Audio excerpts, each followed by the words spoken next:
Hatujauliza. Mimi nijauliza hiyo maswali. Mimi nimesema hapa aende shule. Hiyo tu. Kwani hapo na vitu mingi aje?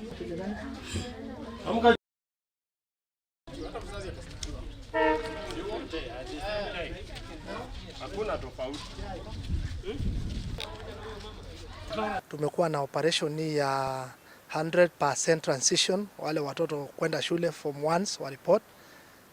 Wakati tunatembea pale tukapata habari ya kwamba kuna mtoto amewekwa na kijana, mtoto wa shule wa form 4 amewekwa na kijana pale kwa nyumba, na tukaweza kwenda huko tukashika yeye tumelete hapa police station.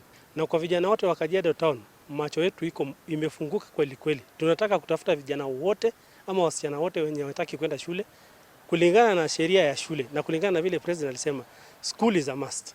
Kama tunafuatilia form 1 sembuse ya form 4, lazima watoto wote waende shule.